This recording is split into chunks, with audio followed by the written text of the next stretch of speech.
Welcome back to the Pulse Studios, home of 94.7 The Pulse Community Radio and Pulse Television.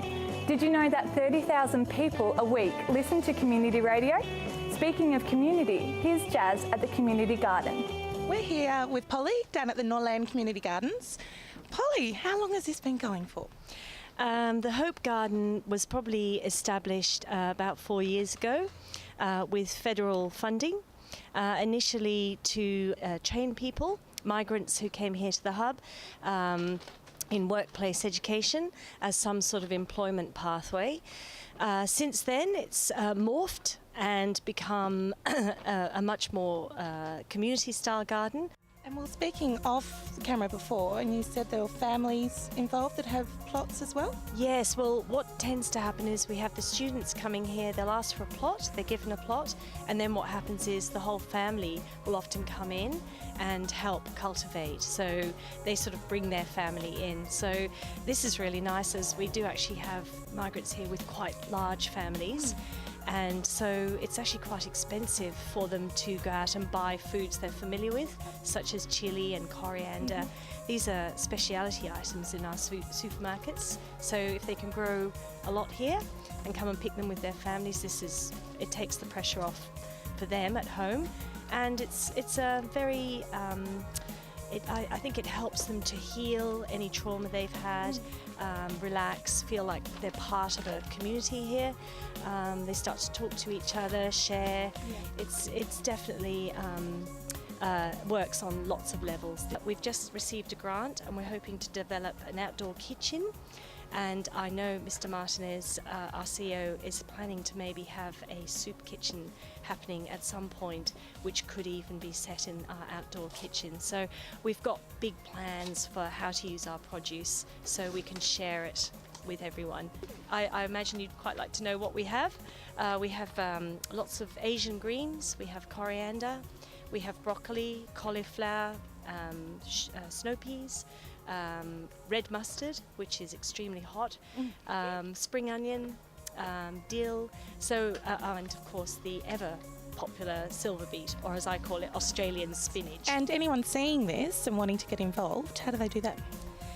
Well, what they can do is they can come and volunteer. I'm always happy to get some help. We're increasingly urbanised, and I think community gardens are essential to health and well-being, food security, and just general community. I think they really do provide a heart wherever they are. Thanks for your time, Polly.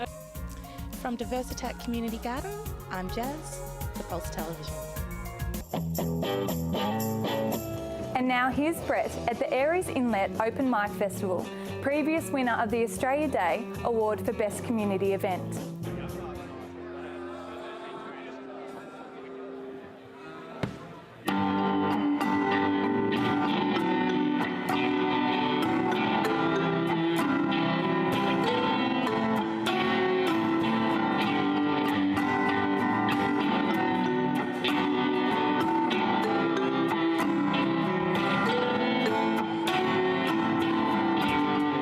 We are here at the Airey's Inlet Open Mic Music Festival with the boss of 94.7 The Pulse. Leo, how are you? I'm good, Brett, and yourself?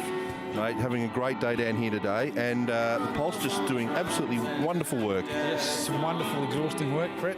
We've been up quite early, setting the bus up, so we're doing a bit of a first for our outside music gigs this time. We're doing a live stream, a video live stream, and we're also doing a live stream audio, and we are also running a stage inside our bus.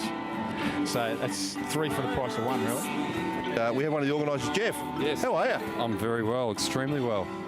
Mate, it's been a great day, or great few days for you. We've only been down here today, but it's been a great day so far. What's the rest of the weekend been like? Well, we had some pretty nasty weather yesterday, but it didn't. We nearly had a tent go down, but we've had great music. We've had fantastic crowds come again. The quality of acts this year have just been amazing, and for a festival that, you know, no one pays to come, no one gets paid to play, and for the quality of acts we've had, it's just extraordinary. So yeah, it's been really good. Cookie and Sarah, how are you? Yeah, very well. How are you going? Good. I'm going well. Good to hear. What, you're playing up very soon? Yes, on radio, yeah. for sure. Did a couple of shows today and yesterday at the food store.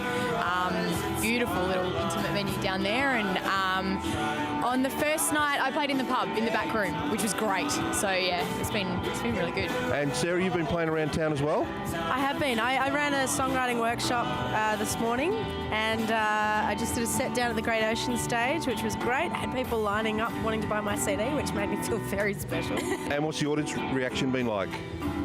Great, like beautiful, attentive audiences, which is great, and everyone, you know, the weather's kind of gone a bit haywire and everything, and I'm sure that in an ideal world people were hoping it was going to be sunny for the whole weekend, but people have been really good about it and still coming out and supporting what's going on, so yeah, it's been great.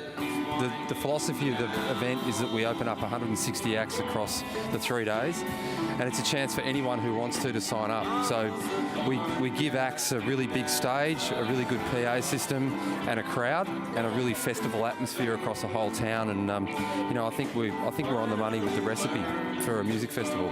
Yeah. Do you know how many people would actually attend the festival? How many did you get last year? Do you get figures on it? I don't know. There's been figures bandied around of 5,000. I'm not sure. Somewhere between 3 and 5. But for me, as long as each of the venues are reasonably full, and there's a festive vibe around town, and the buses that are going around town are full, you know, with kids and people moving around.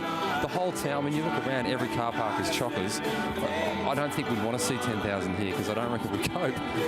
But that might happen in the next 4 or 5 years, though, the wage being building. Yeah, no, it's great. And look, I think it's just got a certain vibe about it, this festival, and it's really low key.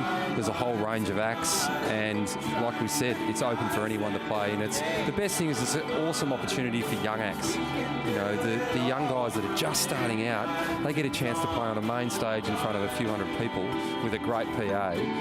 They don't often get that opportunity anywhere else. So no, we're really happy with it.